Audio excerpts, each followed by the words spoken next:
Hello and welcome to the Scuttlebutt Podcast. This show is an exploration and discussion with the world's most interesting veterans.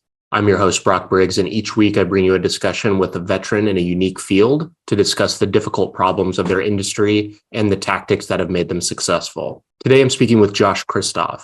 Josh is a former surface warfare officer and is now the managing partner at Nomad Capital Ventures and Kristoff Real Estate Investments. In this discussion, Josh talks about the stark differences he saw leading a manufacturing company compared to working inside of a tech company in Silicon Valley. We talk about how the military develops you as a generalist and when you need to specialize in a particular skill, why executive MBAs are underrated, and building a highly verticalized property management company. You can find this episode as well as the video version, transcripts, and other written content all at scuttlebuttpodcast.co. Please enjoy this conversation with Josh Kristoff. So let's start out with you talking about this software product. You said that you just got off the phone with your business school buddy. I want to hear a little bit about what your vision for the product is, and then where you guys are at and how you're managing to build it. Yeah, the headline is the product we're looking at building is to support our property management business and analytics side of that, tied to like accounting fidelity. So this is born out of a pain point that we are experiencing firsthand in our business. And so the steps we're going through right now is I've got a colleague of mine from business school who knows nothing about the property management business.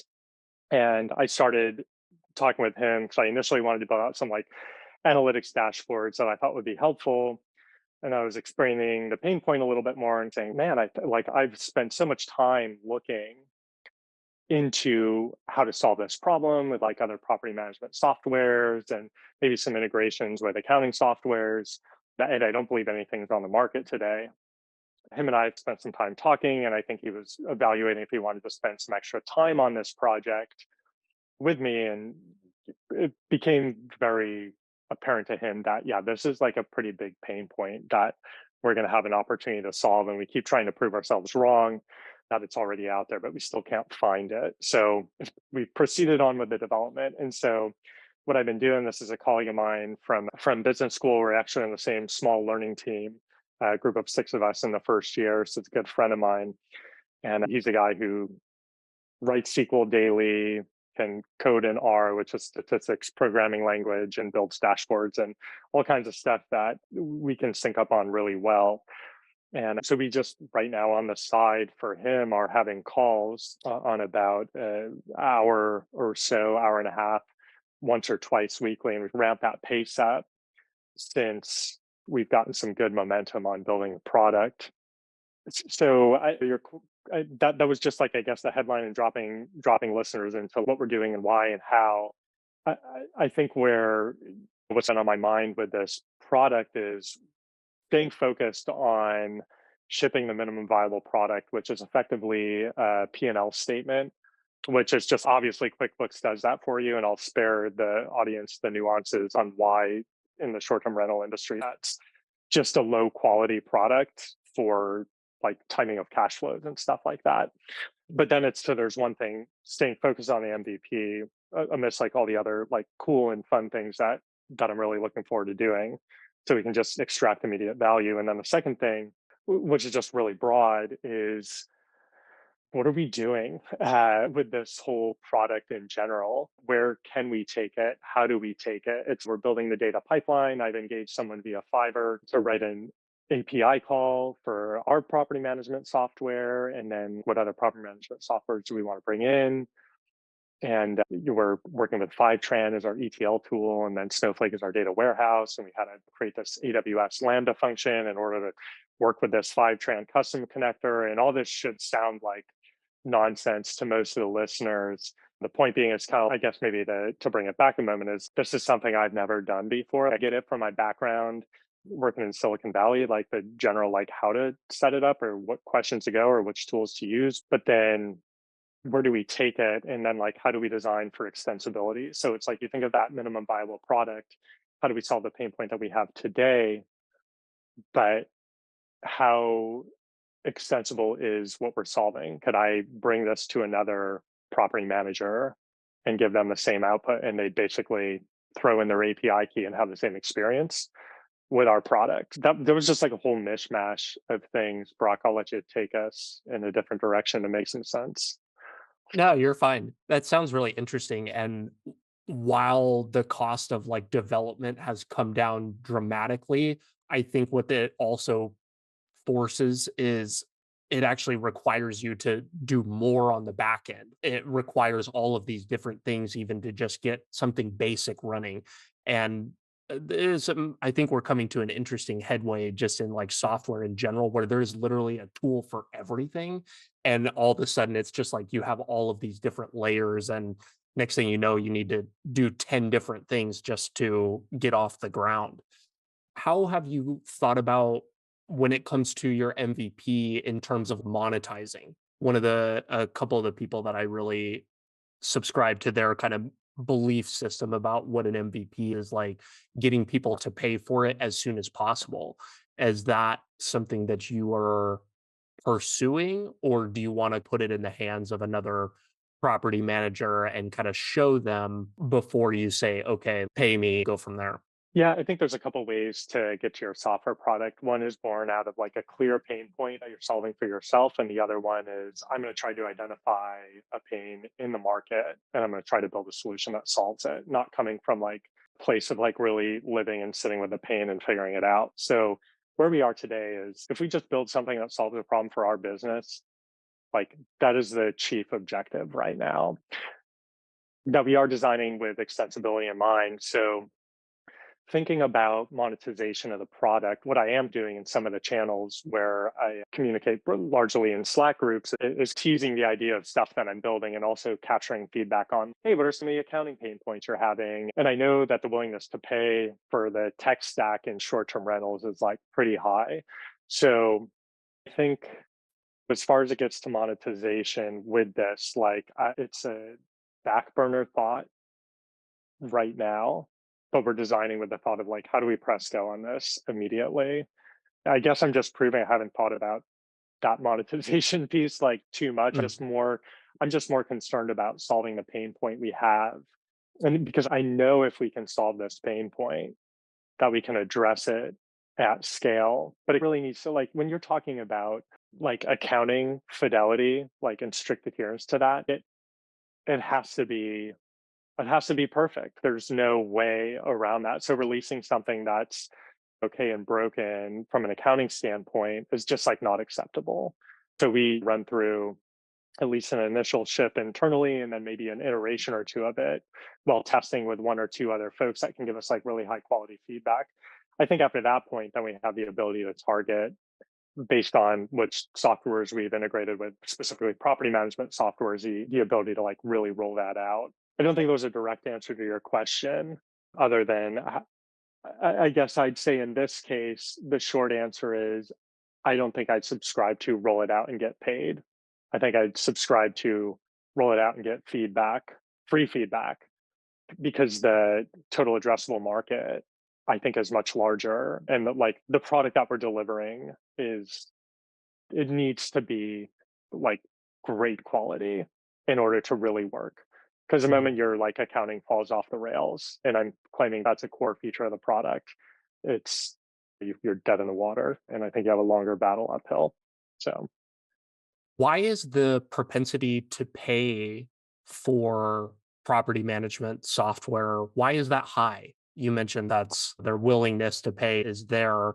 And so naturally, as you said, that makes the addressable market very large because that there just is so much that's to that.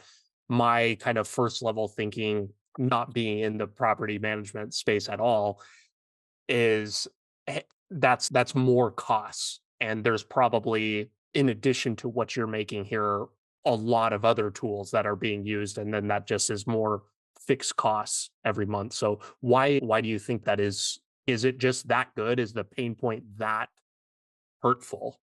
I think there's a lot of things that go into answering that question. I really don't understand the why people spend so much on their tech stack. I think a couple things like one, this is probably what Google News, other services feed me is about the short-term rentals because that's my space. But it feels kind of like a Bitcoin NFT type of or crypto type of environment where there's just like massive hype. around it. So everybody wants to play. It's really exciting space. It's sexy because it's design and you can Instagram it and all that stuff. So I think people are jumping in. And like when you do that, I think you have a pretty like wide distribution of the types of operators that's going to attract. And some of the softwares are really designed nicely to make it very easy and you can get off the ground with pretty high quality stuff right away. But then there's add-ons. So you get dynamic pricing, then you get cleaning software that can have quality control on that. And it's and also I think a lot of people started when the money was great. So it's just like, man, this money is great. I've got nothing but cash to blow on tech to make my life easier. And so I think there's like a willingness to pay for that. I think it's also like when I looked at property management softwares, I looked all the way from ones that had a $30,000 implementation fee with 6 months of configuration and a 30 plus dollar per listing per month subscription, all the way down to over the side of our portfolio, no implementation fee and a less than $10 per listing per month. And then like everything in between. So I think it's just like a willingness to think about the business that you want to be running and what's necessary. Something that PMs specifically in short-term rental industry will probably not like me for saying, or maybe some of them will agree, is the property management industry is maybe C minus at best. So if you're assembling like a B minus product or you're a B minus operator, like you're winning, in my opinion. And I think there's a lot more professionalization that's coming in the industry as people get a lot more interested in it, thanks to the likes of platforms like Airbnb and Verbo and Booking.com. So time will tell. I don't know why people want to pay so much for all these things because the tech stack is massively expensive. It's pretty wild. Yeah, it makes me wonder what as the kind of popularity maybe I don't want to say dies down. It's there will always probably be a need for something like this, but as the marginal returns decrease and the skill to perform well and make money in the business kind of goes up, as more people enter this space, it makes me wonder what the compression of that stack looks like, and probably somebody willing to go through there and roll up a bunch of property management related software and build something really big, because I got to imagine there's a lot of them that fit into there.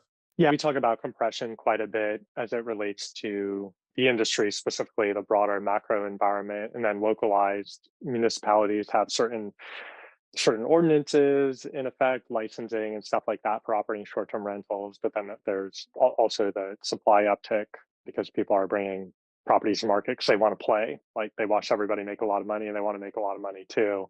So that's drastically shifted. And then, yeah, there's a lot of PMS that want to be the Salesforce and Oracle and SAP of the PMS world. And it's like really driving toward that enterprise resource platform or ERP of the space. And it makes sense because it's like the financial system of record. Like right now, everybody's going to claim you can have it. And I suppose the ones that do claim you can have that, I suppose there's a way to get there, but they're legacy software is built on legacy code bases that are like trying to either fully rebuild or build on top of that. And so you're doing like 2 to 3 clicks instead of 1 click. The UI, which generally we can live without a good UI, but the UI is pretty rough. And the biggest thing for me that really freaked me out about going to some of these like super robust ERP like systems is I can't just onboard an employee to manage that system without like significant training. And a lot of these places set up their own university to give your team training and with employee retention rates and stuff like that. Like I'd rather have, I mean, there's like a lot of new school PMS that are being built for people to effectively just jump in. Like I could, if you were to join the team, Brock, like you'd be up and running in 3 days. Like that. And we also, I know we're not talking about that at all, but it would be easy for, it's like intuitive systems that are being built.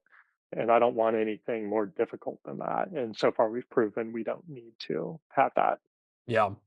And I know we're gonna talk a little bit more about property management and all of that. I'll be curious. I've got some more questions, but I'll save those so we get into that a little bit later. I think it'd be helpful to kind of rewind the clock a little bit and maybe give me a 2 to 3 minute overview of your kind of life and career and how you ended up here. And then got some questions about your time in the Navy I want to ask. Yeah, looking forward to those in particular, Brock. You and JD exactly the same. Yeah. JD's Yeah. first words, he's, can we keep the Navy talk to like sub 10 minutes, please? And I was like, yeah, we can do that. Yeah. JD, good stuff. Yeah, me, I grew up actually just about an hour and a half east of old JD there in the greater Syracuse area, Liverpool, New York. That's important. I grew up with no military influence. My grandparents had done their 2 to 3 year stint, didn't really see much action, not really talked about too much. And Syracuse, not really a military area. My dad had a colleague at the work that had suggested I look at the Naval Academy, brought it home to dinner, and my sister was off at college at the time. So my mom and I kind of were like, yeah, I'm not really a military type of guy, Dad. But nevertheless, I got the college or the course catalog, 6 years old from my private high school or whatever, and started reading about life as a midshipman and really fell in love with it. 9/11 happened junior year for me, and that was like just a catalyzing event. There's no better thing I could possibly do next than join the service. It was just, I was moving that direction, and then it was just like, just without a doubt. I didn't apply anywhere else. I didn't want to go anywhere else. I didn't want to do anything else. And so that's how I ended up in there. 4 years at the academy, studied quantitative economics, played soccer. I was used to train with our youth national team for soccer, and also just that off to the side to go join the Navy. Ended up choosing surface warfare by choice. A lot of people think that's funny because surface warfare is plenty to say about that. Also, jumping on JD conversation about that world too. You're laughing on mute, I think, over there, but it's a unique community. It's one that I felt should have been more elite, like the SEAL teams, and I think it would have been a community I'd still participate in. But yeah, did the Navy, 4 years out to sea, 2 years onshore, did a year with a two-star admiral, which was one of the best tours I had. That was my stay and get out decision tour. And I decided that there's really no reward for staying to become a flag officer. Got out, transitioned into, you like this one, but 60 days, my first job, which was a JMO recruiter, transition into a company that was just a really terrible fit for me. Had no idea what I was going to do. Fortunately, my wife, who saw, she was also a surface warfare officer, staying at home with our kids, had said, hey, let's just go back and live with your parents and figure life out, which is exactly what you want to do, is go live with your parents. But I'm thankful for them and thankful for her for kind of saying, hey, forget about this job. Worked for a manufacturing company after that, and Silicon Valley and some other stuff. I don't think I followed your guidance on the 2 to 3 minutes there, but No, that's perfect. Just give some context for where we're going to talk about and some other subjects we're going to get into. One of the things that you had told me that I found really interesting, just because not a lot of people say it, and part of this job, and maybe it's just talking to more and more guests, is I hear a lot of the same stuff. So when I hear something different, I perk up a little bit. You had told me that you were really eager to have a positive influence on the Navy. And I think that a lot of people think that, but not a lot of people say that. And I think that maybe some of that was derived from your time with the Admiral, or that tour that you were speaking of. What was that about? Like, why would you say that? And what were your intentions and findings, I guess? I think generally in the service we like to whine about anything and everything, no matter like what rank we are, what branch we are, and that's just like how we're wired. Probably just human nature beyond veteran things. So as it relates to that, I think I was super compelled. Had it like what a great anchor of 9/11 and why was I doing service? So I think maybe prior to that, there were probably a lot of different reasons why people joined, and then after that, it was like, wow, there are like some real reasons, and there are bad guys, and we've got national security, and I like being a part of that. And so having a positive impact on an organization that stands for those things. I love being American. I love a lot of what America stands for. It's great. So I think when you take a look at it from that perspective, it's easy to want to be improving that large organization. Yeah, I was really interested if I was staying in to take command, and I was on track for that. And then become a flag officer. That's the point. It really comes down to affecting policy change. And boy, that's tough. Dip back into Ben Coleman's chat with you and know what he did the rapid innovation cell and then to see that get shut down. It's just, and my sister-in-law also did some really interesting things where she, as a JG, was making recommendations to admirals and they were taking it. So it was a separate part of the Navy, but that was like really fascinating stuff that I saw. So I was optimistic, I guess is what I'd say, that the opportunity for change was there. And I think also and this is probably somewhere about anybody who takes a position of leadership and finds joy in it, whether in the service or out, is I really like coaching and mentoring and helping folks make sense of the crazy world that they were just thrust into and helping them be successful and active contributors. There's nothing more frustrated than having a bunch of non-qual junior officers that can't stand the watch. So I was really interested in how do we get better at doing all of these things. And then naturally taking command of a warship, I had plenty of good and bad examples. And I think bad feelings that turned into good leadership when I reflected on it down the road. That said, okay, when I take command, which is what I'm planning on doing, or when I have more people under my charge, like this is how I'm going to do things. I'm going to do these very intentionally so that this team can run really well. I think I'll just to close on at least my rant here is like playing soccer super competitively growing up, working with military teams for a while. There are moments where you've been part of a team that's so special. And I guess I use a soccer analogy, used it a couple times, but it's like I play center midfield, so your nucleus of what's going on in the field. And it's some of the teams I'd receive a pass from my right midfielder, and then I could chip the ball over to the left side of the field to somebody perfectly in stride, never having looked at where that person was in like the last 10 seconds. You just knew they were there. And then there were other teams you do that and nobody was there and it sucked. So it's like when you know what the good team feels like, when you know you're doing your sea trials drills or evasive maneuvers and everybody's on point and the communications are tight, man, that's like the most exciting. That's the most exciting part of it. I think maybe I was just hooked on building effective teams too. And then building effective teams in the United States Navy was pretty exciting to me. And I think naturally so. They're the feeling of camaraderie that comes with that, whatever kind of team you're a part of, whether it's soccer or the Navy or whatever, it feels good and natural when things are operating as they should. I think that the Navy is a really good, and maybe the DoD writ large is a fine example of how difficult it is to maintain that, like that sort of operational efficiency that comes from a tightly knit team, just because of the natural turnover that's happening, not even just with people exiting, but also even in command. Like you're in there for such a short amount of time. The first, like, probably year to two, you're just dealing with the mess of the last person and getting a sense for that and trying to implement your own thing. And it's difficult. Somebody who echoed a lot of what you're saying is a former guest, also Josh Steinman, who said a lot of the same stuff. And he said something that's really stuck with me, that the DoD kind of grows at the rate of decay. Like those are almost the same figure. And so it's really difficult to enact major change that is lasting. Yeah, it's probably a large portion of your listeners come from this world that we've all been a part of in the DoD. And it's a tough place. And for better or for worse, just the massive scale of the organization is really hard to understand what would be the better way to do it and like clearly measure those improved results. It's interesting that 2-year tenure, you basically on a tour to tour basis. It feels like the civilian side's looking a little bit more that way too, from in a corporate standpoint, where there's so much turnover, like in a high growth areas like although that's been arrested a little bit lately. But I feel like in the tech community, we're seeing a lot of new people showing up and leaving and reorganization. And I think maybe the difference is there's reorganization, attempts to like mold the team a certain way. And I think that just happens at a very slow rate in the DoD. But I'm really not qualified to comment on anything the DoD is doing anymore.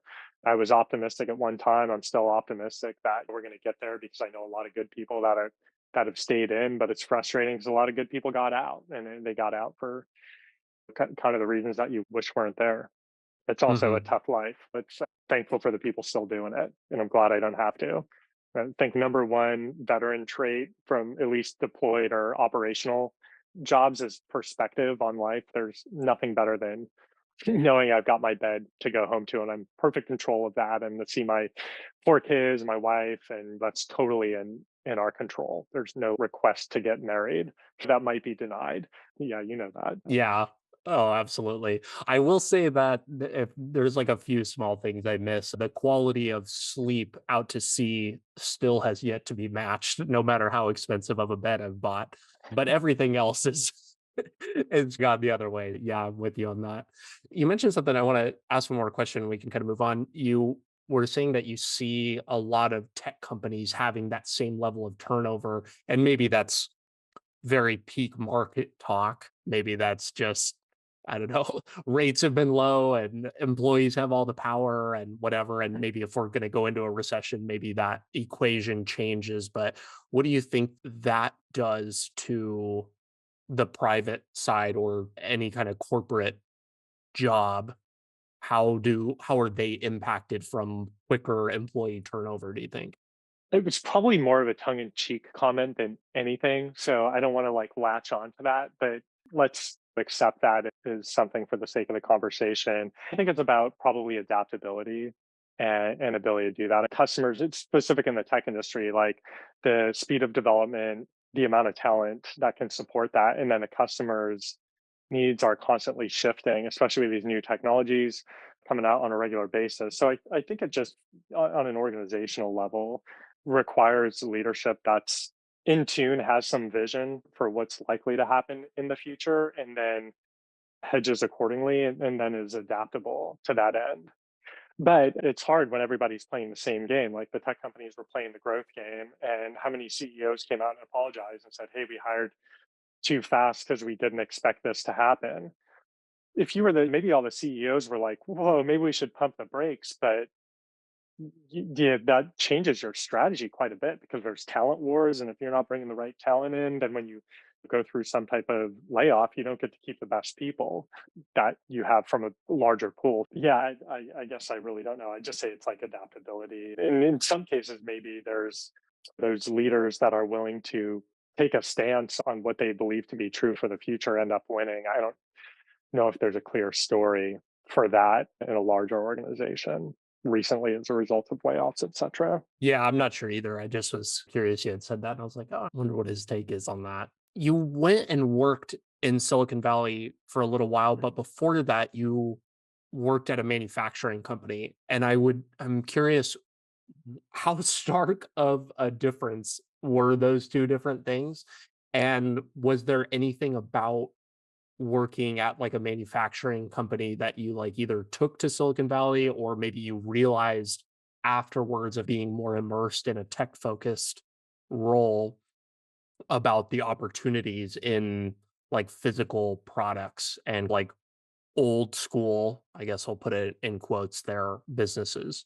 Yeah, manufacturing gig was probably the most fun job I've had until mine today. And that was more or less I had the keys to run the company, and that was really fun.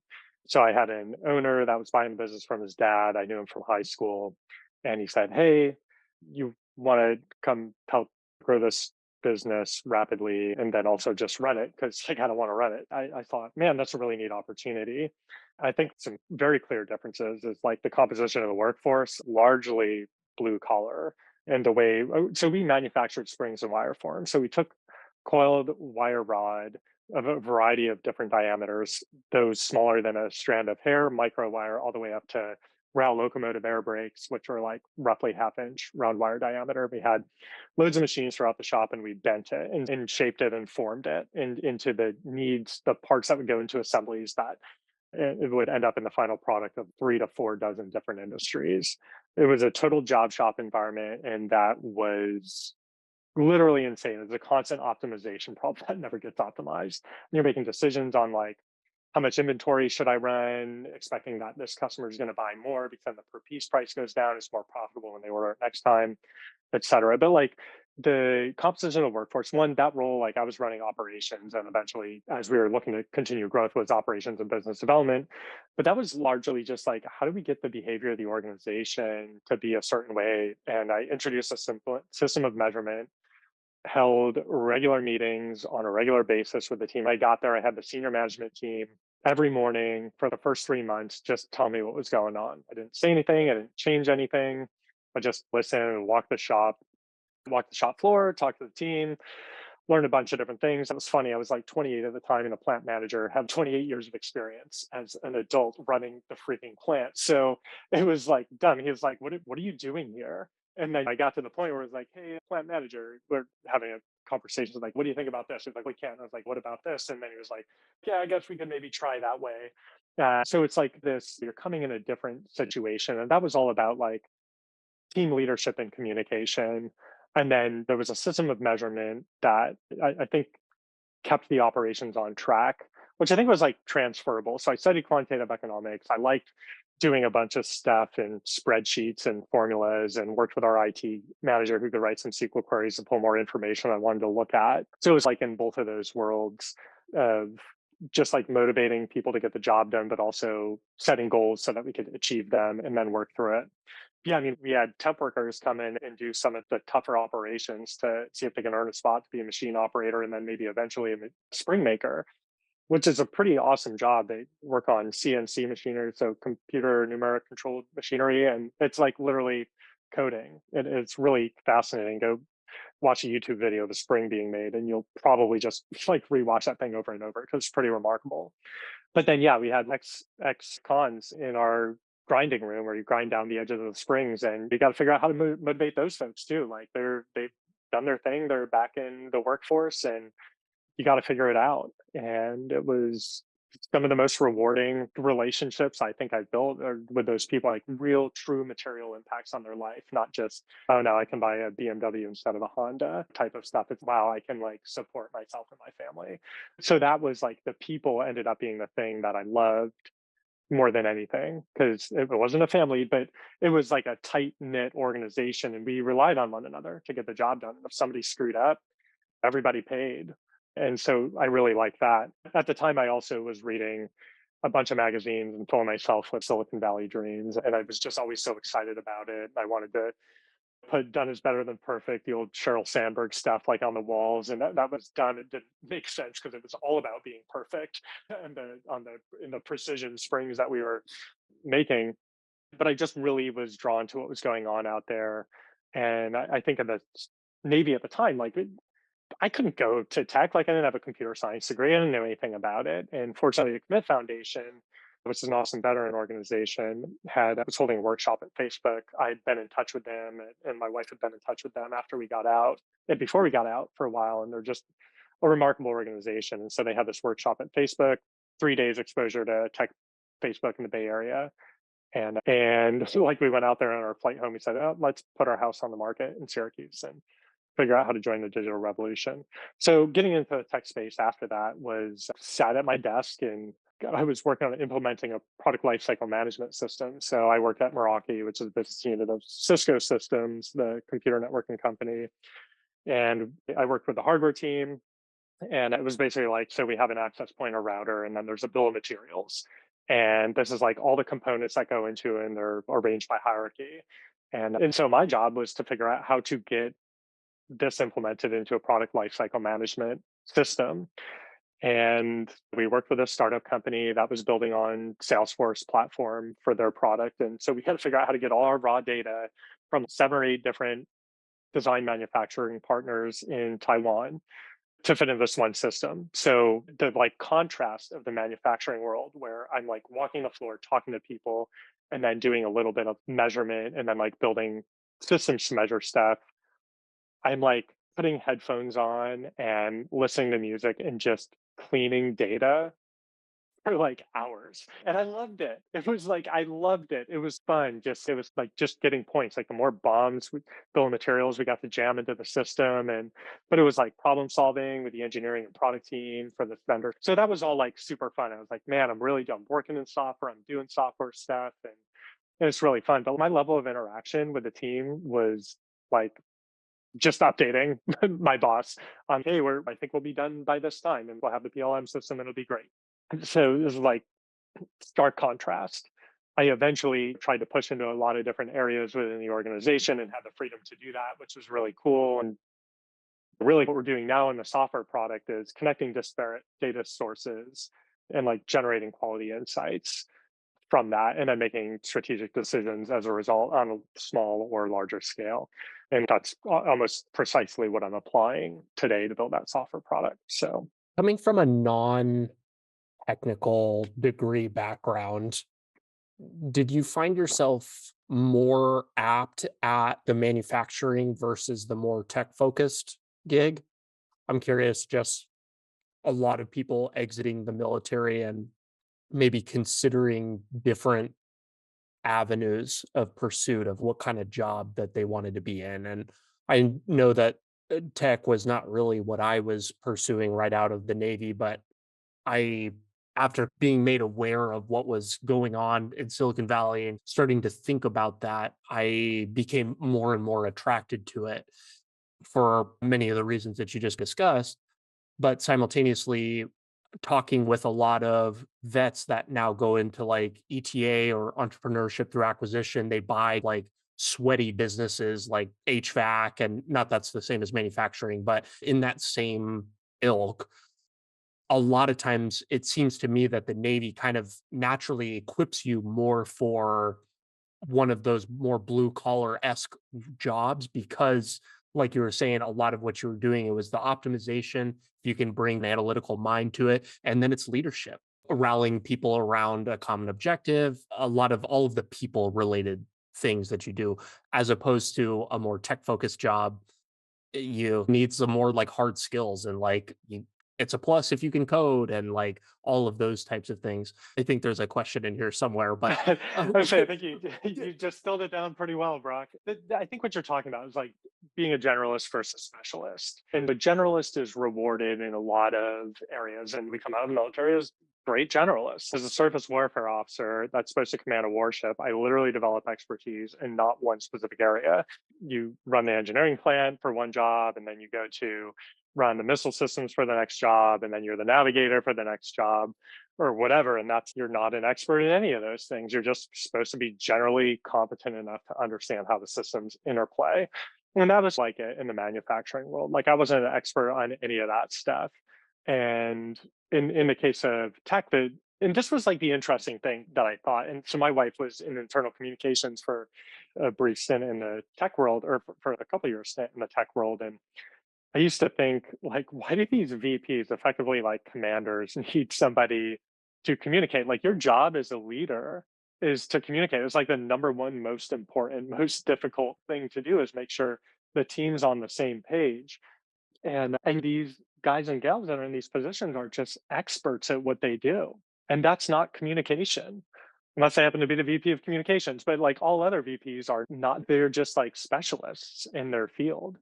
And so that's just like a totally different experience to the translatable skill set. Like leadership is absolutely transferable, like in the tech world as an individual contributor and then building a team after that. Like leadership was, I was leveraging a lot of the same skills I would. It just, I didn't have direct reports, but it was without a doubt different. And I only made real good strides when I acquired skills, and that the skills that I needed to run the manufacturing company. Certainly, I'd like to think I'd be a lot better at it now, 10 years later than then.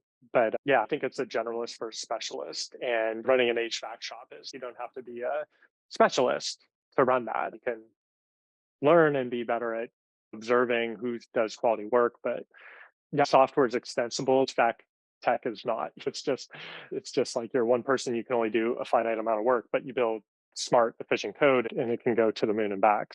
what do you think about when is the right time to specialize or to learn a technical or kind of a hard skill like that? I thinking about our earlier conversation about you working on the software product, like you may not be in the nitty gritty of the technical of stuff of what's happening. However, enough to be like, hey, I know the title of the person I need to hire for this, or I know at least the questions to ask.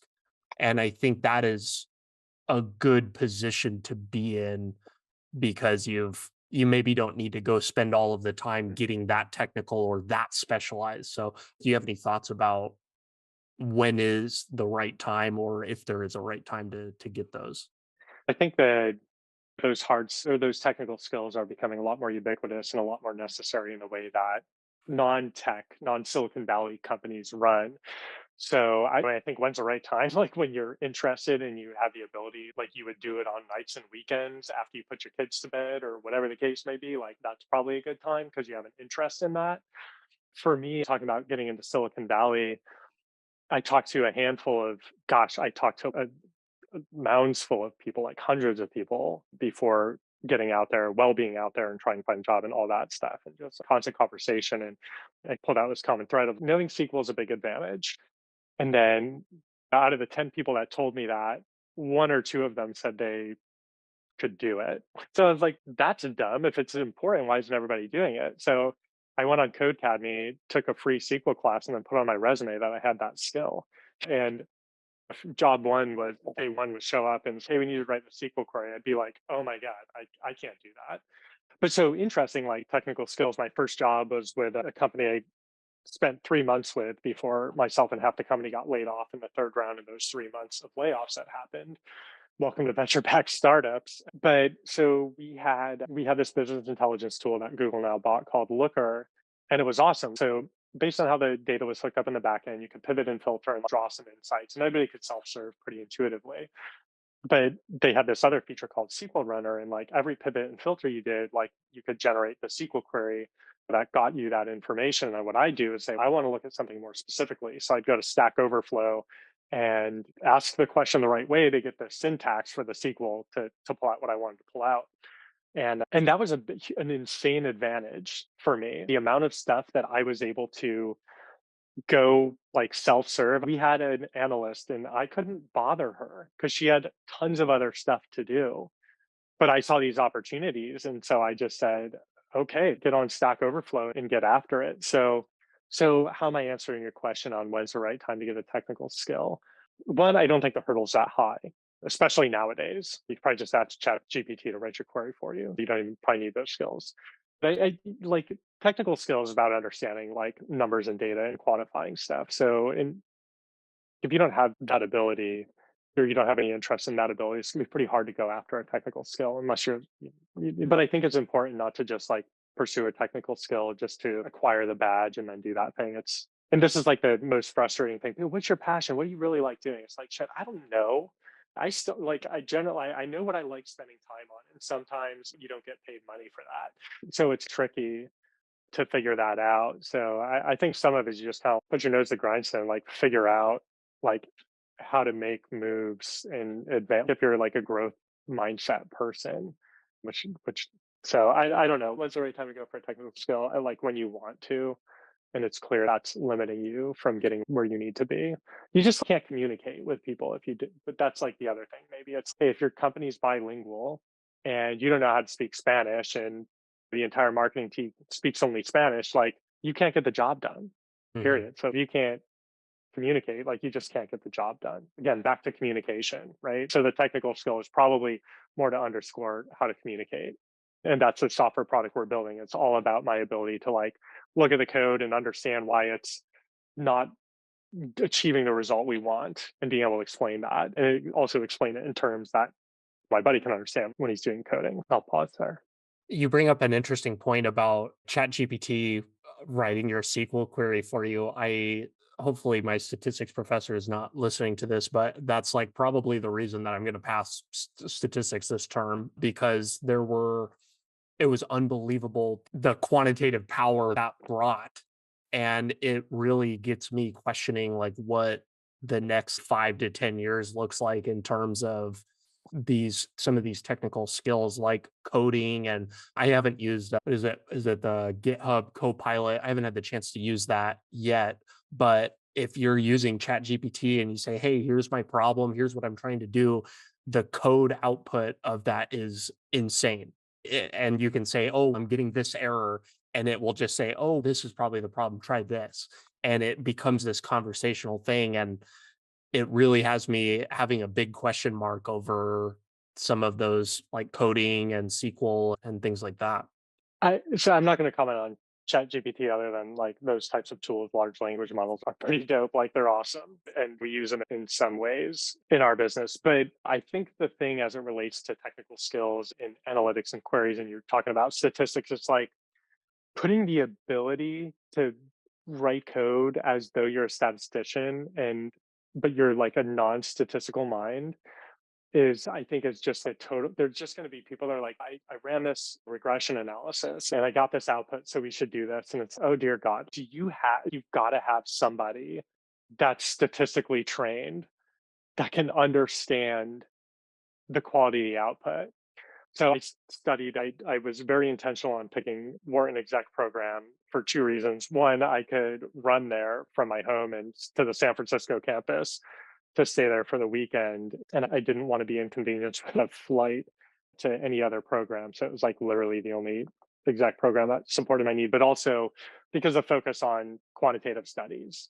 And one of the things that at Wharton was so clear in the number of statistics classes that really doubled down on was just, and this is no surprise, but there's so many different opportunities for like PhD trained data scientists to like make bad decisions by doing a statistical analysis. It's pretty remarkable how, and I guess suppose PhD folks are less likely to do it, but most data scientists that are like having that title or business analysts aren't PhD level folks. I think that type of thing is concerning as we get better at using data, quote unquote. It is like the practical, like statistically significant application of that data. Like you've got to have that mind as a manager of, and this will probably be a skill set that you'll be able to bring to the market, especially when you finish up your program.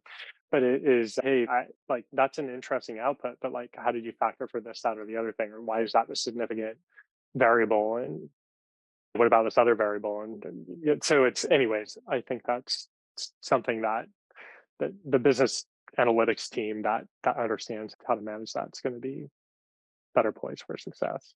I think on the surface level, it optically appears that, hey, like anybody can code now and anybody can do all of these things because you can just, hey, here's my problem.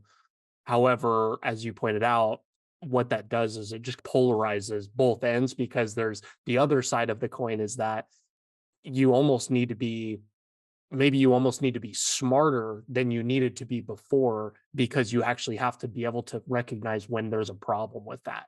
It's, hey, this output is not good and it's because it's not accounting for this. Or you have to be able to see through because it's giving you this answer so confidently. It's saying, oh, this is the answer. And you have to be able to challenge it and know enough to be able to see when there's a problem. We love low friction as humans, especially these days. So it's interesting. This call this morning, all we did were diving into the fifth level of the basement on edge cases or specific detailed questions on like how do we handle this specific case or like how do we clean this data a certain way so that the output's going to be the same when we run it. So it's I think there's a lot of I guess I don't know if that made too much sense in context, but it's just that there's so many detail oriented things that need to be gotten right that one, I think, as you're talking about being a technical person, like a lot of it is just very much attention to detail. And then the second thing was just probably a repeat of my diatribe on making sure that you're statistically trained before you're making statistically oriented decisions or enacting them. Or if you're an operations manager and you're fortunate to have an analytics team and they're presenting output, like you cannot blindly trust that. I remember one thing that like really turned me really back toward quant is I loved reading Forbes and Fortune and Harvard Business Review. And there was this one article in the HBR, like probably back in a 2011 issue or something like that. And it said the three things executives today need to brush up on and focus on and get good at. I don't remember the other two, but one of them was regression analysis. And I mean, it's just how could you possibly let somebody else drive the train for you? Like, in my opinion. And right now, because we have the power of compute and an increasingly trained workforce that can put out some type of analysis on some type of data, the responsible executive is going to be able to understand and interpret and challenge that. You've talked about the value of that executive MBA that you did. Do you want to dive into that? I haven't had the chance to talk with somebody who's done one of the executive ones. It's usually people, former officers that get out and go do just a traditional one. Maybe compare and contrast what you've heard about other MBAs versus this one and maybe the real value that brought to you or lack thereof. Yeah, the MBA conversation is a huge one, specifically among the junior military officer community, but organizations like Services School are helping show like the entire community that you can be enlisted and still go do great things better than officers. There's like literally no limitation, which I think is remarkable. And that organization's great to that end. So for me, for the Wharton exec program, first of all, like back in 2013 when I got out, my wife and I had just left Bahrain, transitioned out of the Navy, and had our first daughter in July in Bahrain. It was funny. My wife was walking around the only pregnant sailor or whatever out in Bahrain. So she had her like tent camouflage suit, and she would always be like, "I'm not fooling anyone. I'm right here." Giant belly. But yes, I mean, she was funny. She gave birth, and it was like 130-degree heat the next day in July, and it was like around the time there were a bunch of protests, and I was like, "So help me! If there's a protest, we're plowing some people over to get to the hospital." But so we had transitioned out, had our daughter, and my wife decided she was going to be a stay-at-home mom, which she could tolerate for 2 3 years basically. But for all the moms out there that are thinking about it, it's like a good thing to do, I think. But it's okay if it's maybe a little bit too much, or like you want to get into the professional world after. So I wanted to do like that full-time MBA. I was like, I literally have no idea what I'm going to do. I'm using this JMO recruiter from Bahrain, placed me in a company that was a terrible fit, terrible experience for me. And I was just like, man, business school would have been great. I would have 2 years to meet people that are doing all types of stuff. I'll get recruiting, party, network, have a great time. And I never did that. A couple of reasons when I decided, like when it was round two, round three application, I didn't have a GMAT, like that mattered. So I took it cold, got a 600, basically took it cold again, got a 610, studied a little bit, got a 640, and then finally took it the fourth time, studying, got a 690. I share that because nobody shares their GMAT scores or that story. And I find that a lot of people find that helpful. I took it 4 times, ended up with a 690, and it was good enough to get into Wharton. So and a 255 GPA from the Naval Academy. Proud of, not proud of that fact. The executive program, when it came around, like I didn't even know it was in San Francisco. I literally had been like running by the Embarcadero and I saw a Wharton logo and I was like, what the hell is this? Found out that there was another gal that had served in the Navy, was working in private equity, that had done the program. So good friend of ours, and then we started talking about the program and I learned more about it. And I think the interesting thing about an exec MBA, one, the format's important. This one was every other weekend, like Friday through Sunday on campus. Even if I lived 2 miles away from campus, like I was paying for a hotel room. I didn't have to stay there, but the intent was to have people on site. So it was the same amount of hours as the full-time MBA. The difference there is the composition of the classroom, median age 35, median years of experience roughly 11. And these are people that are like executives at billion-dollar organizations or just phenomenally talented, bright people. But and that's what like a lot of elite business schools and other business schools have, but they're just earlier in career. So when we're doing the case studies or having a conversation in the classroom, people are like, I was actually there. And let me add some more like color to what was really going on. So just people that have built businesses already, like to scale. And so the professors, they were like, man, we love the executive program because just the way that the class can engage is just at such a higher level. And it's obviously not fair. We just had more experience than like the full-time program. It was also great because the opportunity cost, I was getting paid my W-2 money while going to the class, and my work allowed me to do that. It was great. It was hard with 2 kids. We had our third during the program, but I really felt the merit of the program was super high. A lot of the business school discussion is, you go there to network, to learn something, get the brand, and like usually the network's the most important, the brand's the second most important, and the learning is the least important. That basically is just you throw out the window, who cares? I probably like still agree with that, but the amount of like hard skills I took away from sitting in that Martin classroom was really remarkable. And I think the executive format, or just you have a day job and you're going to night school or whatever the case may be, is you can bring what you're working on into the workplace, what you're working on in the workplace into the classroom. And so there's like a ton of value in that. You don't have to like extrapolate. You're just doing it like straight away. So I think that was a really interesting part of it. And then the final thing maybe that I'll say about business school here is I'm partnered with a guy from my small learning team. I've got another colleague that launched a company that we angel invested in, gave a couple $1,000s to participate in the seed round. It's funny because people say they're an angel investor when they do stuff like that. So I was joking about that. But he launched his own company and that's really cool. And then there was another guy who actually ran a manufacturing company, left that partnership that he had on the manufacturing company and started writing his own software company and recruited a guy that had been a managing director at Citi for 15 years. So 15 years of investment banking experience, left to go work on this software startup. And those are two classmates. So a lot of like really neat opportunities of people starting businesses and recruiting classmates specifically from that cohort to the business, which I got a lot in business school. So I think that's pretty remarkable.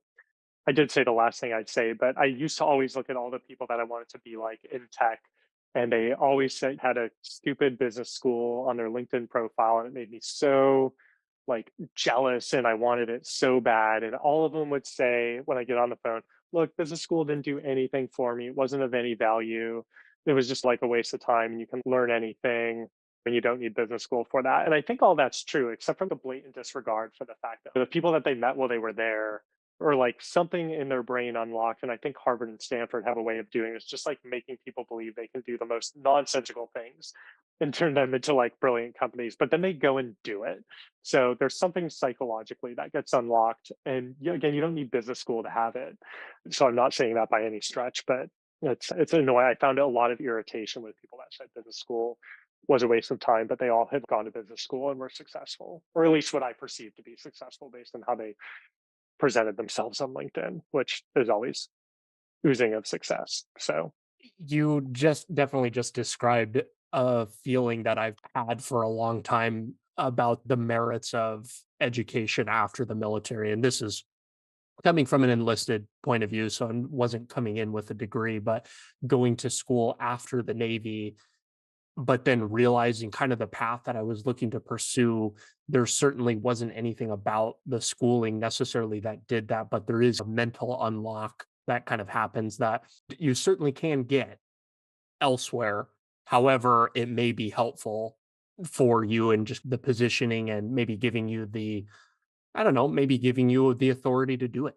A lot of people, I think that we really sometimes get in our own way sometimes and need to be told like, yeah, hey, you can do this. You're allowed to do it. Like you got to given permission. But yeah, I have been guilty of pointing to schooling and saying, oh, this wasn't necessary to get here. However, I don't know. I don't think that I can poo-poo it in any way because it certainly has given me a lot. And it's hard to just even make a comparison without it. Once you've done it, is easy to say after the fact. yeah, and the academic environment is like very experimental, I think, in a lot of cases. So it's a place where you can bring your ideas in a safe space with people that you trust and have established some relationship with that are like outside of your normal group of people, which I think is something special about that. You're just in test mode and the stakes are low. So there's plenty more to say about that, but I think it's a positive experience. For me, and this isn't for everybody, but man, the academic environment I think is just really fun. I love learning new things. Even if I hate them, like it's still there's some amount of value. Like I learned that I don't like them. And that's just as important as learning what you like to a degree. So I think if nothing else, for some people, and I'm speaking to myself, going on and doing education like in a formal setting was a forcing function for me to actually get something accomplished. After I finished my undergrad, I fell into analytics and found this like interest in coding and had a subscription to Data Camp and Code Academy and all this stuff. And I had all this time just outside of my W 2, virtually unlimited time to work on it. And I couldn't even bring myself to do it Like I knew that I wanted to, but I needed something to say, hey, you're going to learn this. And so that's how I ended up in the grad program, which certainly has shortened that learning curve. But most importantly, was that function to actually get that done. Different for everybody. I'm a little bit stubborn and I need a big threat about what's going to happen that's bad if and getting bad grades is definitely one of those for me. Yeah.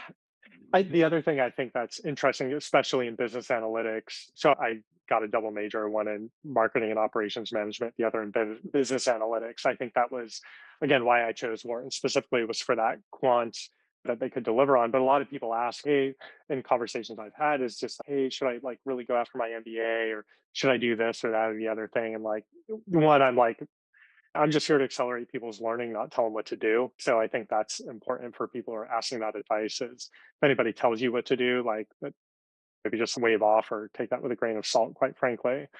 But sharing why I chose those things. And you probably were very intentional on why you chose business analytics versus a generalist MBA. Like you're acquiring a skill set. An MBA, you're not acquiring a skill set. In more cases than not, you're not acquiring a hard skill set.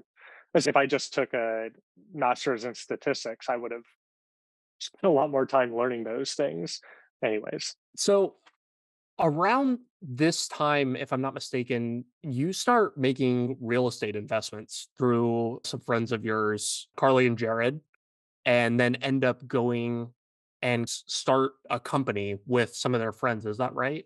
Get me through starting your real estate investing process and getting that off the ground.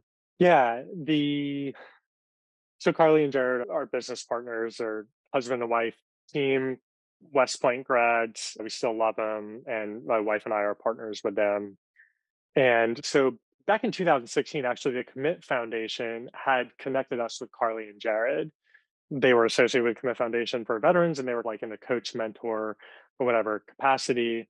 And we were moving out Silicon Valley, and we're like dual veteran, dual income, and plenty of kids category, and so were they. And so we did the advanced party call ahead to get to just talk to them about living in San Francisco, two kids, two parents working, small kids at the time. What do we do? How much do we need to make? Like, how are we going to live? Where's a good neighborhood? How do you find a job? Who should we know? What did you think about business school? All that stuff. All the good stuff. Yeah, all that stuff.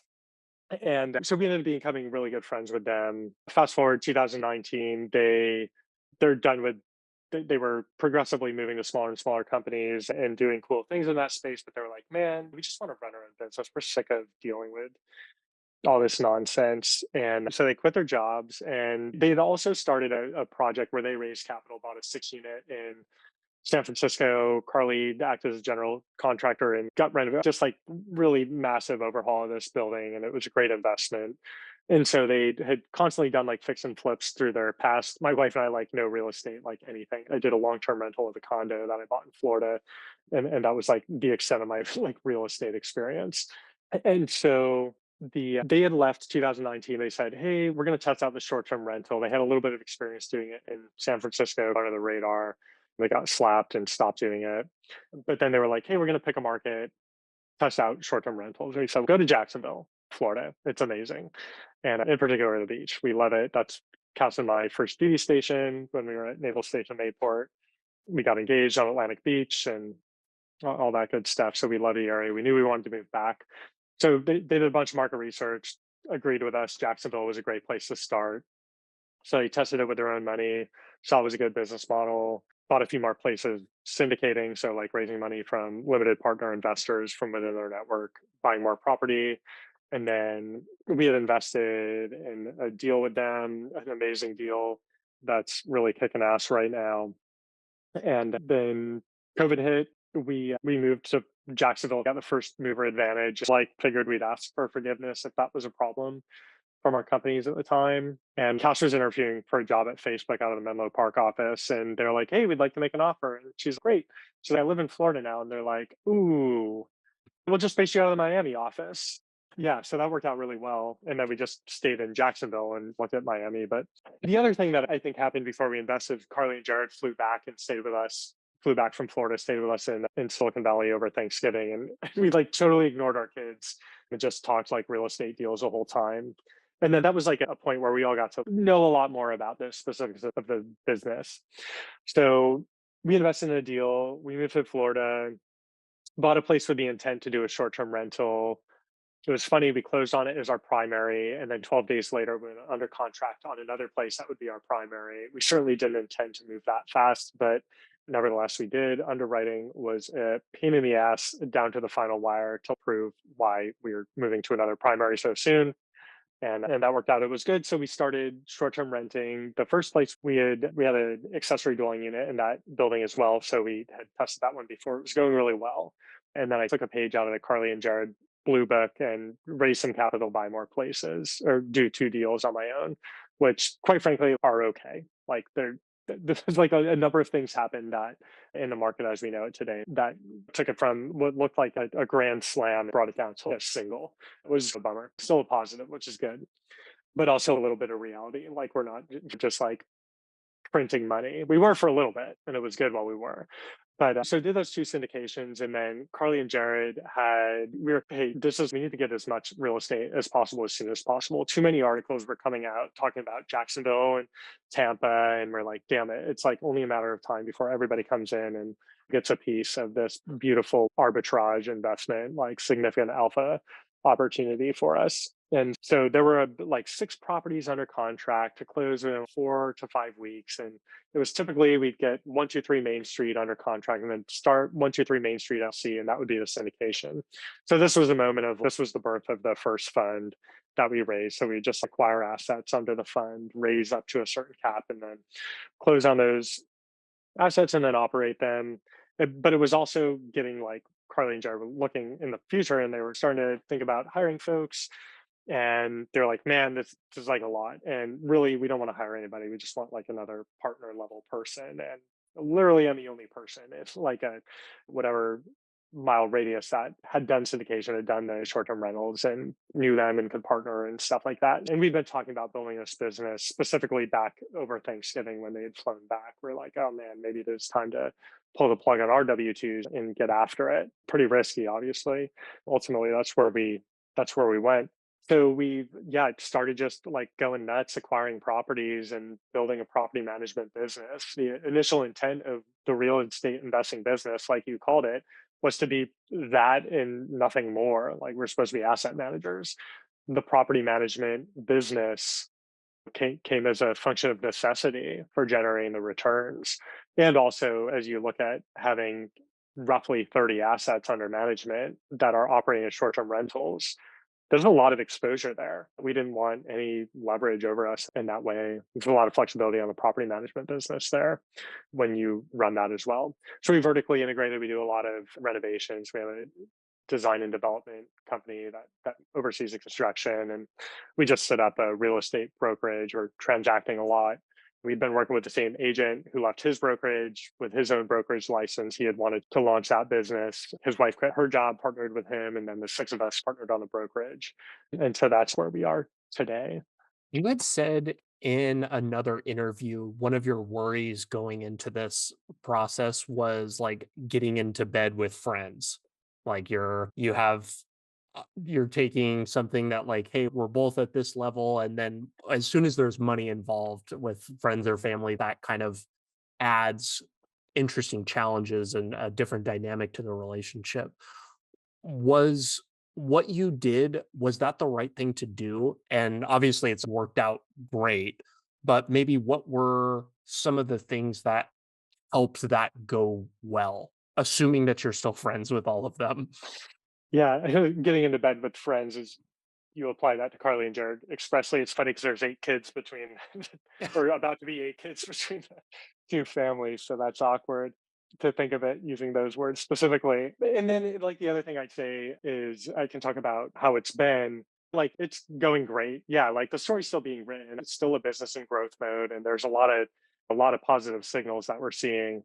But I think it's, again, it's easy for people to see somebody that's got a company with the words capital and ventures in it. And that sounds, my God, they must be like rich and killing it. We certainly expect this to be like really great. But there's a lot of challenges, and a lot of them are on the partnership level. Building four businesses in parallel has been, and now potentially a fifth here, the software one is really tricky. So when we were in the courting phase of, I was the first one from the Kristoff side to leave the W-2 nest and go partner. And Jared would constantly be like, why wouldn't you want to work with your best friends? It's just, you spend so much time with these people. Wouldn't it just be great to spend time working with them? It was like, yeah, until it goes terrible and then we're not friends anymore. And it's really bad and we can't hang out. Like, why would you want to interfere? So I was really a pain probably. We could have moved forward on the partnership quicker, but I think for me, I just wasn't there. And I still had these Silicon Valley pre-IPO tech dreams and had an offer from a cool company doing more technical work that I was interested in. And I felt like I was giving up or leaving that opportunity, and it, in a way, felt safer. You heard of this other interview, but the strength of the partnership has just been the amount of stuff we've endured, like some pretty, like it's been, growth mode business is tough no matter the market conditions. And then you throw in the market conditions, there's so many opportunities to be just frustrated or throw in the towel or blame. And you just don't do that when you're good friends. You shouldn't do that if you're partners or co-founders, but you definitely don't do that if you're really, truly deep, good friends. And we had that. We had 5 years of history of that growing up with them in California and a shared common background of military service, which generally, like ethically, you can take that stuff to the bank.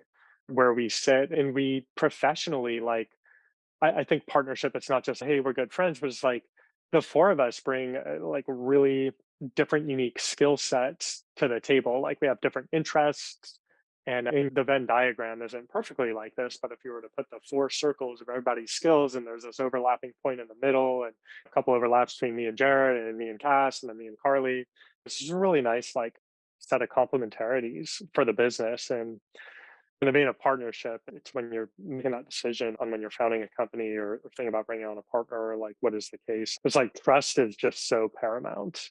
And there's a lot of ways to establish that. It's like shared background, shared experiences, good relationship, trust and understanding of skill sets. And I think we are just fortunate to have years of opportunity to get exposure in all those ways. Like each one of us saw each other one of us deal with stressful situations. And how did we respond? The amount of just like the amount of stress that I'll talk about Cass and I felt like getting set up in Silicon Valley was just like enormous. Over two job searches that spanned 11 months for me, three of which I was working, and I got rejected almost 200 times from jobs. And that's stressful. And you're like paying massive rent and like entry lower entry point, not entry level, but like lower entry point income for Silicon Valley. That's insane amount of stress. And like we saw each other deal with all those like tough moments of trying. And that's like really where true character is revealed. And that's why if you know somebody in an operational environment in the service, you could probably bank on that person. But if they responded well, you could probably bank on them responding Mhm. well in other stressful situations. Did you guys have, obviously there's a whole grok of legal paperwork and stuff that goes into this, but did you guys really sit down and have written out like an idea of, hey, this is what the end state is, a desired or kind of a shared understanding about what you are all trying to pursue together? Because I'm curious, like even all of those things are great. That shared background and experience, those things are all important and a good recipe. However, maybe not 100%. And nothing is going to be 100%, but you see a lot of things where the business maybe reaches a certain point where one person thinks, oh, I want to get to X dollars per year and then just chill. And the other person maybe wants to, maybe theirs is double that or just different end state ideas. And just curious if you had some kind of litmus test for making sure that you guys were all on the same page with the strategic direction and outcomes. Yeah, I think we run our business on a fund by fund basis right now. So we launched our second fund last year and working through the body of work for both funds still because some of the process there. So that's how we like think about it. But there was, yeah, I remember a distinct point where we had a conversation where it was like there were periods that were very overwhelming and it didn't feel like we wanted to keep that up. Now that was it was hard to see the light at the end of the tunnel because we were living like in this really intense period of just the constant barrage of waves crashing on us is what it felt like.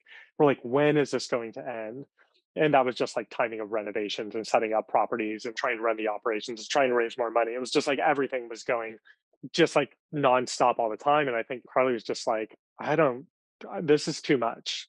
Like we got to get to a point and stop and sustain rather. And like honestly, we might do that. It's the volume of changes that happen in life, and like I'm got this opportunity to build this software product. Like maybe that becomes a main focus of what I do, and we launch another fund, but like I'm involved in that less. I don't really expect that to be the case. I expect when we're doing the core product of buying assets, renovating, establishing them as operating assets, I think the four of us are going to do that. But yeah, we definitely have had those conversations, and if like somebody and then we've talked about, hey, if this is somebody wants to exit or walk away, or a team wants to exit and walk away, we'll just figure it out when we get there. Back to the earlier part of the conversation, I think like adaptability, right, is really important. It's a dynamic environment, the market on a very localized level, and then of course on a macro level. So I think we just check in with each other a lot, and that's based on friendship. Again, it's another member of their family is going to be joining us soon, and that changes life. I remember 3 to 4 kids was like, and I think it was just maybe newborn phase was like, Jesus, this is overwhelming. And like launching a business and all that stuff is, boy, there's so much going on. So yeah, I think we just constantly check in and we go back and forth between, there's just so many different ways we can apply what we've built. And we don't, what the future is of like how we apply it is uncertain in that there's we don't know which path we'll focus like the majority of our efforts on. So we will have to make choices. Fund two composition is different than fund one composition. If and really when there's a fund three, like what is the composition of that? Are we focused on Jacksonville? That's generally where we've been talking about being focused. But maybe we go somewhere else. Maybe we think about how do we franchise our model. Maybe we, I don't know. That's inside my head on how we've been through that rather than just a yes or no. You've talked about a couple times mentioned the dynamics of an ever-changing market and kind of being the need to be flexible throughout that, especially when you're dealing with money and asset prices changing and just weird kind of black swan events that can come up. In that conversation I was referencing earlier, you were talking about how you saw them in short-term rentals, and going into COVID, you observed that they were probably gonna get wiped out, like, that COVID was going to be a really bad thing for them, which ended up to be the exact opposite. Short-term rentals, like, really had this big boon and really took off just because of those restrictions. I'm curious how that instance has shaped your feelings about risk, because I don't think that, like, that initial insight that you had about that, the risk that a pandemic brings to short-term rentals and that property management business is still valid. That risk hasn't gone away. It just maybe in this one instance it happened to be good. So I guess how is your kind of outlook on risk changed because of COVID, and how do you think about staying in business, not getting wiped out? In the case when I had made that comment, it was early on in COVID, and this was like back when we thought we'd be going back to the office in June or July, and then maybe we learned more. Okay, this is longer standing, and I think that was probably the moment I was like, "Oh my god, like our friends are screwed, and we're safe here working from home."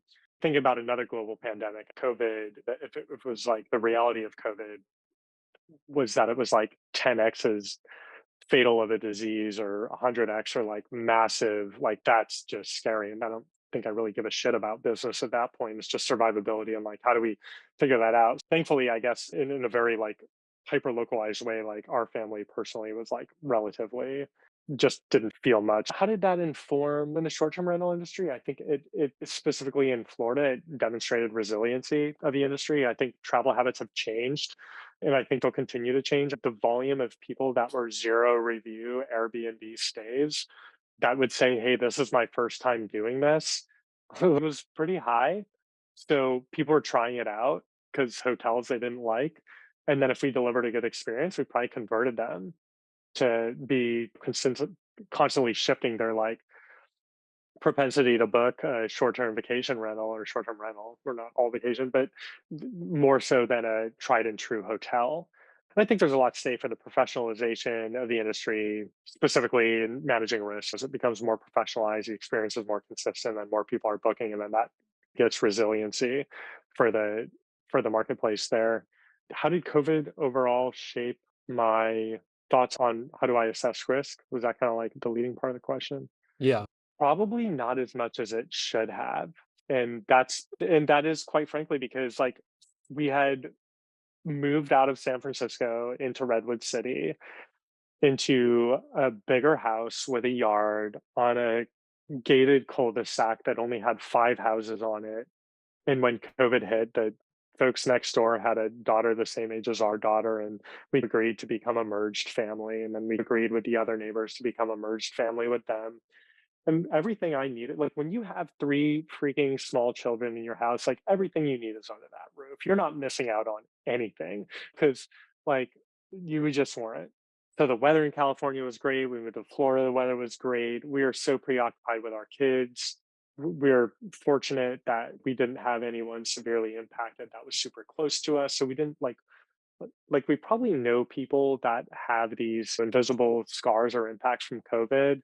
And I'm surprised when I hear somebody say, "Oh, my kid looks really impacted by COVID." And I don't understand. I get it, but it's like it's definitely not through sympathy. It would only be through empathy. And so I don't think it yeah, I don't think I've really thought about that in a any more of a selfless way than the selfish, like what would that mean for the business? So yeah, I don't know if I have anything useful to say beyond that, other than maybe a little bit of a feeling of guilt that I couldn't sympathize with people that went through this big experience, that I might like gloss over it.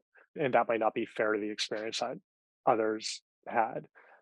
I just remember calling friends back in California from Florida, and the playgrounds had police sign tape wrapped around them for like months. I think over a year in some cases. That's like sad. Our kids were in school 5 days a week in Florida. Now, there's plenty to say around that, but in a very focused, like, how did that help us selfishly? Like, it was great. How did that help our kids? It was great for them. Was it risky? Let's leave the ellipses at the end of that, and I don't want to go down that road on politics between specifically Florida and California. That's not a Mhm. fun podcast topic. So That's a whole nother can of worms right there. yeah, You were talking about ratings on Airbnb and talking about the professionalization of the industry. And another thing you had mentioned to me offhandedly before was talking about how much opportunity there was in all of these adjacent spaces to short-term rentals and property management. Is that the reason why you have chosen to go vertical? That was looking at how you guys structured your business and looking at all these offerings of brokerage, construction design, property management, all this stuff. That's a lot of different moving parts.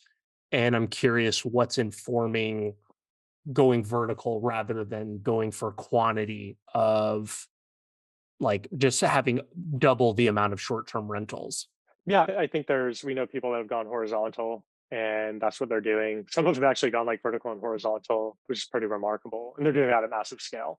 But I think for us, it was just this is how we decided to build. We were focused on Jacksonville, and we were focused on being like intimately involved in building the operations for the property management company on the ground. And the only way to do that was like one, to keep it not horizontal. That doesn't answer the vertical question. The vertical question just came because it was obvious, I guess. It was like what it just we looked at construction and the cost plus, and then just what we believe to be true at the time is we were going to spend a ton more money. And we all had some amount of experience doing this type of renovation work. So we said, hey, we could probably do this. I think we'd go back and do that again. And then I guess the brokerage was like, we wouldn't have stood that up on our own. Like we wouldn't have gotten a license and then waited the 2 years to get the broker's license. We just happened to have a remarkable partner in Rich Stancato and that we love working with, that we saw how it would be mutually beneficial to launch this thing together. And quite frankly, like the four of us aren't adding too much value on growing that business other than transactionally at the moment. But Rich and his wife, Trisha Ray, are just phenomenal. So that was just kind of luck. But I guess we created that luck by building this great relationship with a great guy that enhanced our business and we enhanced his. That's a perfect partnership. I think the other thing is, as we made that commitment to going vertical, the thought of expanding horizontally was just a little bit much. I just had a call the other day with a guy who listened to a podcast and was like, hey, I think I'd like to basically do what you're doing and accelerate my learning by taking your blueprint and maybe open up a new market. And I couldn't think of launching another market the way that we've done it. So it was my point on horizontal there. That is just wasn't the right path. I think it like requires a significant. Oh, yeah, yeah. So what I was saying to him was I don't think we have the operations like blueprint fully tied up. Like it's not fully tight. And I don't think we could say, hey, here's like exactly quote unquote what you do at these points. Here's how you launch. Maybe we're expecting that it needs to be better than it really does as well. But I think maybe we look at the way we do business as a little bit differentiated and based on doing it at scale and retaining the quality of reviews and scores and repeat bookings and stuff. I think there's some merit to that. So I guess horizontally, we've chosen to build a very high quality product. I think because of the tech stack and then the product that we're building, the extensibility piece becomes a little bit different on the digital side, but like the operations side, that's just a management leadership equation. And in scaling that, I think we all agreed was a distraction from building out like the core elements of the vertical side. We talk about it frequently. Should we do this? Should we go to Fernandina Beach and St. Augustine or maybe the Space Coast? They're pretty close. But we've got 4 kids and we established this business for time freedom. And the moment we start opening up other markets that require us at the partner level to go there, like we've lost focus of one of the chief reasons why we wanted to be entrepreneurs in the first place. And I think in a way too, we were talking about risk, the benefits of that verticalization is it sustains you because it rounds out your earnings probably even if we're maybe about to enter into a period. I don't know. Everybody that I know in Florida says Florida's still popping off, but maybe at some point in the future, there will be likely a lull and loss of appetite for that type of thing and offering alternative services, things where you're continuing to make money if there isn't the desire for another fund or anything like that. You're still managing properties, you're still I can offer these other services in addition. And like I said, maybe makes it less lumpy in terms of your take home. Yeah, I think there's definitely ways to spread the earnings risk across with a lot of different ways. The verticalization is more disaffiliate businesses that support the core thing. So it's not because we've got the construction company bringing in revenue, like we're okay with a lower performing property management business like output. That's not really the case. We're not running that construction company like a true construction company. It's like an affiliate support business. So it exists to support us and only us right now. We're like working on that a little bit, but I'd be surprised if in the next 2 years we're scaling that business because we've got capacity to deliver to the market. I don't know if we're going to be in that case. Florida popping off, low in the market. Plenty to say about Florida as it relates to it as a vacation market. Like as long as that beach and the sun are still there, like I feel pretty good about Florida. That's sure why I live here. JD, if you were on the call, would give a long conversation about global warming in Florida, and I think that's a salient one. But there's a lot of work to do there. But for the short-term fund horizon of 10 years for us, we're comfortable with the business proposition there. Do you want to maybe cap this off and talk about the size of the business today? If people are interested in working with you, what is it that you can offer them? And we can take it from there. Yeah, thanks, Brock. The So we're really four businesses: the real estate, investment, asset management, the construction company business, the property management business, and the brokerage. We have 60 million assets under management, and we've achieved that by raising roughly $16 million. So we do use leverage. That gives us 80 short-term doors, about another 30 or so in active renovation, and we have roughly 70 long-term doors. The services that we offer, and we're looking at like rolling out a third-party management solution. So managing a little bit more intentionally, managing for people or where we don't own the property. Investing, there are two ways to participate. One is totally passively as a limited partner on our funds, which if you reach out to us, we run a 506B fund, which just means we need to know you before we take your money. And that's important. So that would be like schedule a call, let us get to know you and make sure it's a good fit of what we're doing. And of course, you'd want to understand what we're doing. And then another way, which is interesting to a lot of people, is working through our brokerage and then putting personal capital through the brokerage to buy a property. And then we could offer the full suite of services: design, development, property management, and again, eventual exit services through the brokerage. You come in and say, hey, I want to deploy $500,000 into Florida. I want to buy a place. I want to renovate it. And I want you guys to manage it for us. We can do that. And then we just put you in the Nomad Realty pipeline there. You take the drip and learn about all the types of assets based on constraints you put in that you get. And we'll help you think through the deal and go through that whole process. So we can offer that service as well. I think that's one more pin in the cap for why that verticalization is cool. That's like an attractive offer to an investor. And especially if they're bought into you and they don't need to go find all those extra services that are involved in investing in a city that they certainly don't live in. That is start to finish. You offer it all. That's really neat. Yeah, that's exactly it. So If you had to sum up what we could take away from you and implement in our lives today, what do you think that would be? boy, that's pretentious. One thing that I thought about in between that we didn't spend too much time talking about, although it was partnership, I didn't really talk about like the partnership between Cass and myself. So we just had 12 years being married. We just had our fourth kid. Cass and I met on USS Doyle, proud of it, not proud of it, and have just been like the best of friends through our whole relationship. And in like when I made that first misstep on that first job, it was her who said, let's get out of here. Where I was like, hey, my duty to the family is just continue to bring home this paycheck. We're a good match because we get excited and we're impulsive and we make moves together all the time.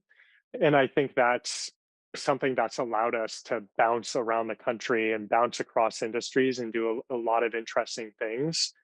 And really, to sum it up, is like I have visibility on what the next 10 years look like. I know I'm not trying to become a director of a tech company or make it to a pre-IPO company or reach a certain dollar amount.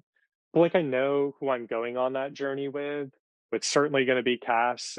I'm sure Carly and Jared are going to be a part of that. And of course, with our kids. And we did a lot of things that people literally told us we were crazy to move out to California, to Silicon Valley with two kids and no jobs. Cass got a job at Pinterest, and then we decided we could move and pay. But I think the takeaway would really be like partnerships, like high quality partnerships, whether that's with your spouse or your business partners or whatever, will make and or break you. And they're probably also like the best way to find enjoyment in life. And that doesn't mean it's been a smooth road by any stretch, but like I wouldn't walk that road with any other person, because I think that person and that, like, now the four of us as business partners, gives us the courage to go do what we want to do. I think we earn the right to have that courage by forging it on the path of the slog of W2 and like trying to figure out what we wanted to do.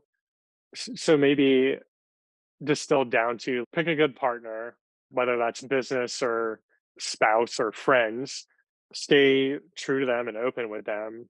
And if you feel like you have no idea like where the hell you are or what the hell you're doing, keep pressing like in a lot of different places to try to figure out where you should pop out and end up.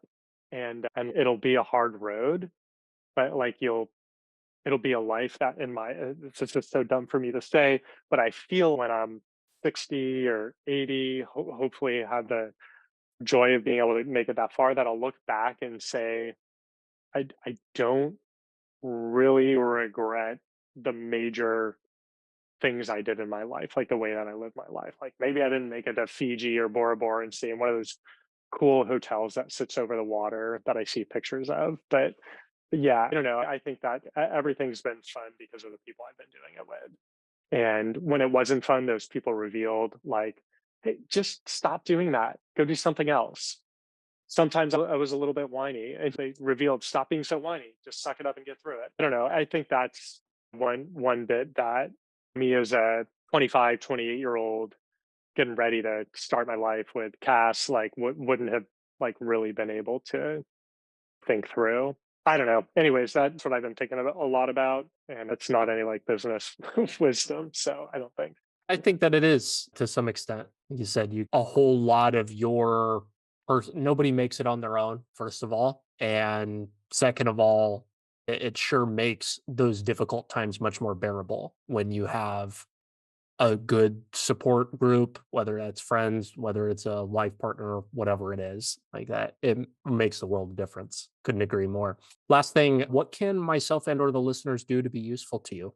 I mean, Aside from coming and giving you all their life savings to invest. yeah, Uh, we certainly did. That's actually not helpful. We don't want people giving their life savings all in bulk to us. That's not a good fit.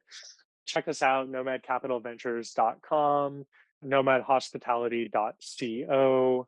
No M, that domain was not available, to see how you can come visit Jacksonville Beach in Jacksonville. It's like a lovely area.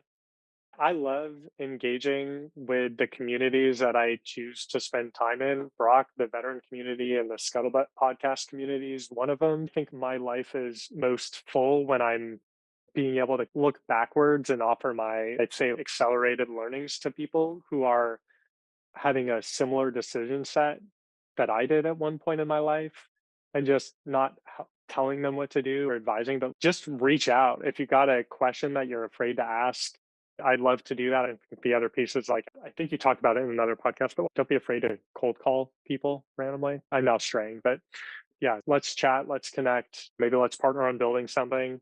So all that sounds fun. Fantastic. Josh, I really appreciate your time. Thank you so much.